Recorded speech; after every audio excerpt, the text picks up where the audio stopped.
Selamat pagi Bapak Ibu, Saudara yang terkasih di dalam Tuhan. Puji Tuhan, hari ini kita diberi kesempatan kembali untuk merenungkan firman Tuhan. Saya beri judul firman pagi ini, Bangkit. Bangkit adalah suatu perubahan dari keadaan yang tidak baik menuju ke keadaan yang lebih baik. Definisi kegagalan, Bapak Ibu, bukan saat seseorang jatuh, melainkan saat seseorang itu tidak bisa bangun kembali dari kejatuhannya. Jadi jangan salah kita melabeli seseorang atau kita melabeli suatu keadaan kegagalan itu waktu kita jatuh. Ternyata itu salah Bapak Ibu. Alkitab mencatat banyak tokoh-tokoh yang dipakai oleh Tuhan itu jatuh pada awalnya. Nah, seperti ada satu tokoh yang akan kita pelajari, bagaimana dia dari keadaan terpuruk kemudian ia bangkit. Sama seperti tema kita pada pagi hari ini. Puji Tuhan. Cara bangkit dari keterpurukan kita akan belajar dari satu tokoh yang bernama Yefta. Yefta adalah seorang hakim yang dipercaya oleh Tuhan. Dikatakan cara bangkit dari keterpurukan menurut cerita Yefta ini adalah Yefta ini mengampuni. Hakim-Hakim pasal 11 ayat yang ke-11a berkata demikian, Yefta mengampuni. Maka Yefta ikut dengan para tua-tua Gilead, lalu bangsa itu mengangkat dia menjadi kepala dan panglima mereka.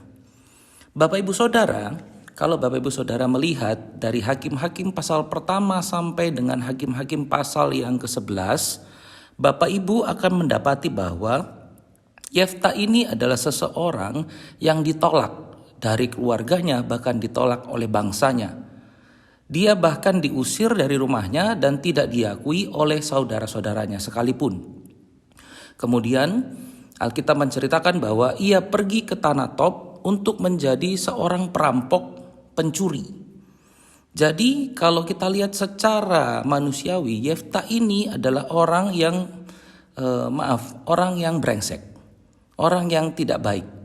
Tetapi Alkitab jelas mengatakan bahwa Hakim-Hakim pasal 11 ayat yang pertama berkata bahwa Yefta ini adalah pahlawan yang gagah perkasa.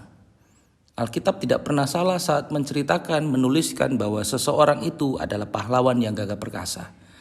Jadi waktu manusia melihat bahwa Yefta ini adalah orang yang tidak baik, orang yang brengsek, Tuhan tidak melihat demikian.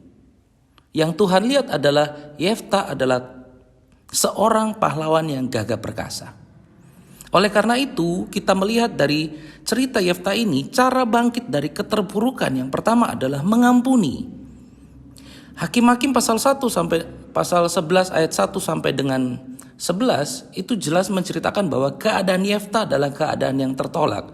Tetapi pada saat bangsanya diserang, orang-orang tua-tua di negeri itu datang kepada Yefta. Kemudian berkata, Yefta, jadilah panglima atas kami untuk berperang melawan musuh-musuh kita.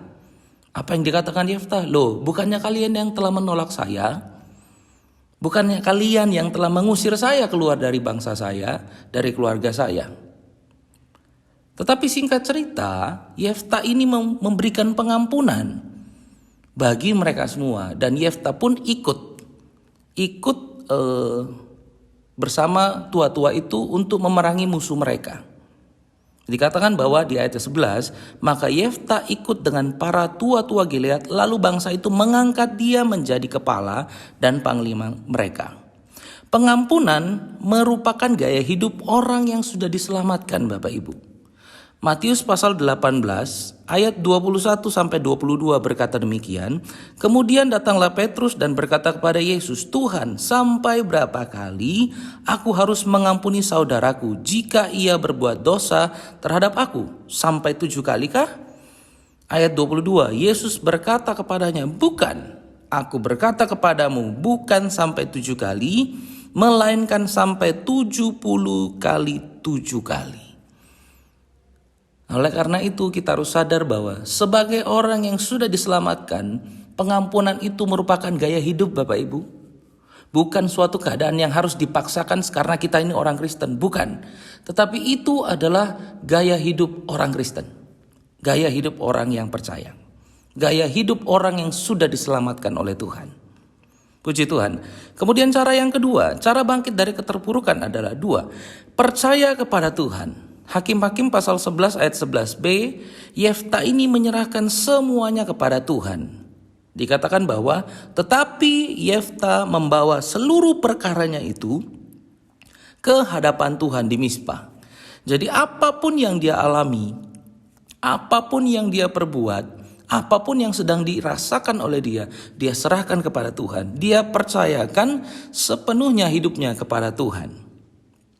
Jika kita berkata kita percaya kepada Tuhan, maka kita pun harus percaya kepada kuasa yang bekerja di dalam Yesus. Karena kita ini orang percaya. Kuasa itu adalah Roh Kudus. Ada satu ayat di dalam Yohanes pasal 14 ayat yang pertama berkata demikian, "Janganlah gelisah hatimu, percayalah kepada Allah, percayalah juga kepadaku." Seperti saya katakan tadi, kalau memang kita percaya kepada Allah, kita harus percaya kepada Yesus. Dan kalau kita percaya kepada Yesus, artinya kita harus percaya kepada kuasa yang bekerja di dalam Yesus. Kuasa itu yang sudah diberikan kepada kita, Bapak Ibu, yang sudah diturunkan kepada kita dan ada di dalam kita. Kuasa itu adalah Roh Kudus. Roh Kudus itu yang menuntun kehidupan kita. Maka percayalah dan percayakanlah hidup kita kepada Roh Kudus. Karena Roh Kudus itu yang akan menuntun kita sampai kepada kesudahannya. Ya, puji Tuhan. Yang terakhir kita akan lihat hasilnya bangkit dari keterpurukan adalah penyertaan Tuhan. Hakim-Hakim pasal 11 ayat 32 sampai dengan 33 berkata demikian. Kemudian Yefta berjalan terus untuk berperang melawan Bani Amon, dan Tuhan menyerahkan mereka ke dalam tangannya. Ayat 33. Ia menimbulkan kekalahan yang amat besar di antara mereka, mulai dari Aror sampai dekat Minit, 20 kota banyaknya, dan sampai ke Abel Keramim, sehingga Bani Amon itu ditundukkan di depan orang Israel. Jadi apa yang kita dapatkan waktu kita bangkit dari keterpurukan? Penyertaan Tuhan. Waktu kita mulai bangkit dari keterpurukan, penyertaan Tuhan itu benar-benar kita alami dan benar-benar nyata di dalam kehidupan kita. Oleh karena itu, kesimpulan pada pagi hari ini adalah bangkitlah dari segala keadaanmu sekarang, sebab Tuhan mengasihimu. Puji Tuhan, mari kita berdoa. Terima kasih Bapa yang baik buat peringatanmu kepada kami. Kami ini adalah orang-orang yang dikasihi. Kami ini adalah orang-orang yang diberkati oleh Engkau. Oleh karena itu kami mau bangkit dari segala keterpurukan kami. Kami mau bangkit dari segala keadaan kami. Sebab kami tahu kami ini adalah orang-orang yang dikasihi oleh Tuhan. Terima kasih Tuhan Yesus. Engkau berkati setiap sidang jemaat-Mu pada pagi hari ini, seluruh hamba-hamba-Mu di sepanjang hari ini. Kami percaya dan kami yakini hari ini adalah hari yang diberkati oleh Tuhan. Terima kasih Tuhan Yesus. Ini doa kami naikkan semuanya hanya di dalam nama Tuhan kami Yesus Kristus. Amin. Puji Tuhan. Selamat pagi, Tuhan Yesus memberkati.